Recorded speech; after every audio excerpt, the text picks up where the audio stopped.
Since we got a light and dark selector scroll on Thanksgiving, I'm not going to talk about who you should choose because there's a lot more variables to that, but I'm going to tell you the top 10 light and dark 3-star monsters that are available in the game right now. If you like this video and like my content, hit the sub button, hit the like button, hit that bell dingy dingy thing so you know when I post a video. Let's go, baby.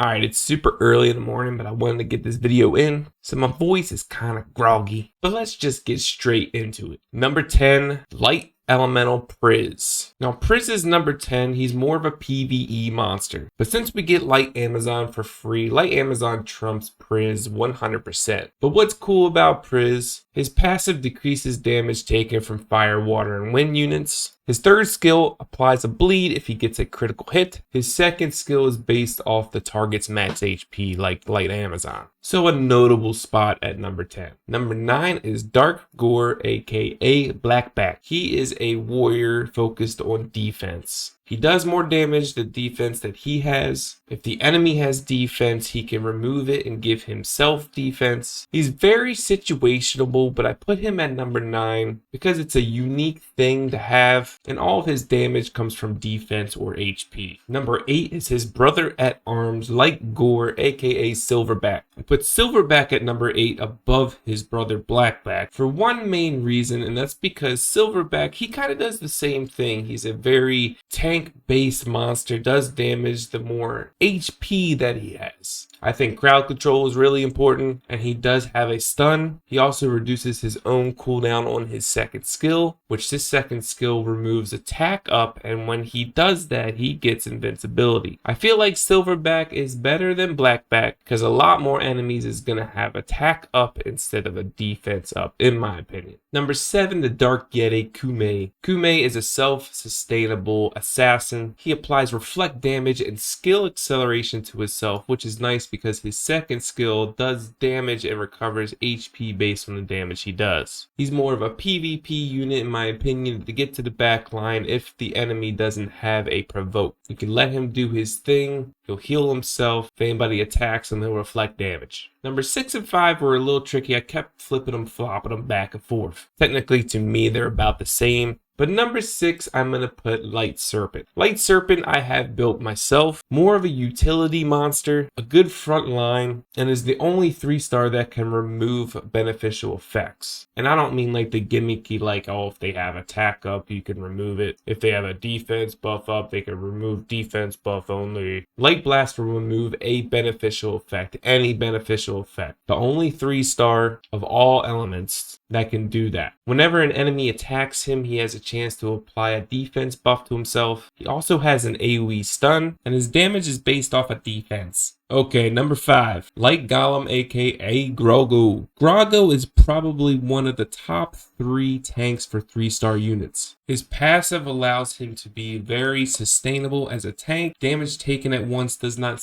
exceed a certain ratio of his max HP. He also applies defense buff to himself and immunity, and has a provoke which is super strong in PvP. This is why I put him at level 5 over Light Serpent, because he's very unique and he's very strong. Number 4, one of my favorite current units right now is Dark Living Armor, aka Zinc. Zinc is a very awesome monster. I can't explain that enough. I do have him built myself. The AoE range and damage he has on the skills is very wide. The ability to apply beneficial effect block is huge in PvP and TOA. He also has crit rate down on enemies in the AoE range and attack down. So for example, in TOA, when I'm autoing, I literally bring Tion, Shannon, and Zinc, and then I use Orbia, and I use Dark Orbia, who has a heal block. So the beneficial effect blocks the attack down, crit rate down, heal block. Then you have Shannon throwing out defense break, along with my summoner talent of defense break, and more attack down. It's really hard to kill me. Both his skills are at a 4 cost of mana. Basic doesn't do much, but still an amazing good 3-star unit. I almost put him at number 3, but I can't deny what this guy does. And at number 3, it's Dark Grim Reaper Thrain. Thrain can put out some nasty damage along with crowd control. His third ability attacks random enemies, deals bonus damage and stuns if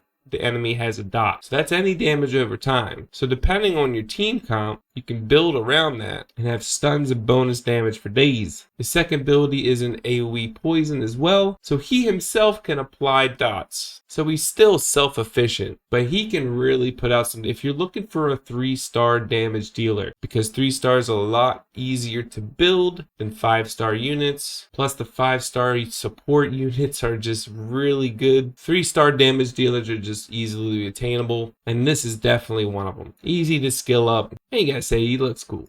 Alright, you guys already know probably who number 1 is, but before 1, we gotta get to 2. Number 2 is Dark Harpy, aka Helia. Helia is amazing, and a couple of the Harpies have a skill that is very unique to them. And if you watched my last Soul Link video, you could put out some really nasty wombo combos. But Helia, okay, she has a defense down and a defense taken up on her third skill. This also additionally activates the Link skill 2 times. The amount of burst that this provides is pretty crazy. And it's on a pretty low mana cost. Her second skill applies a stun if she crits. So you build her as a nuker. She is an assassin. She is a frontline damage dealer just like Grim Reaper. I feel like that's why these heroes are 3-star, because they're like melee classes. If they were range classes, they'd be OP.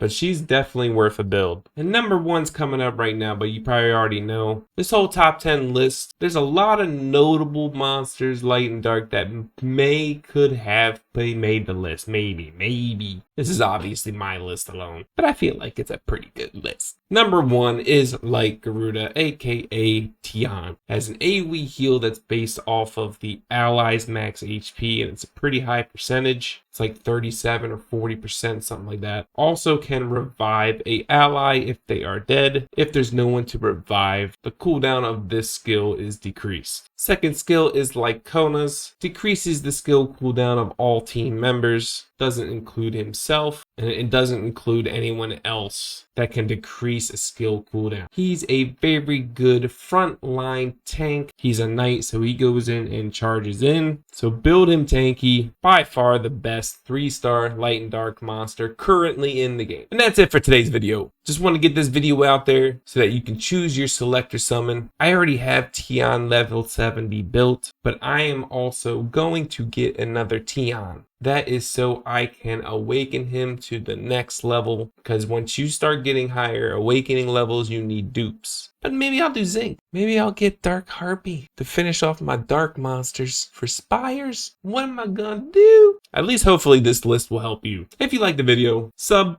like, ding ding bell. I'll see you in the next one. Peace!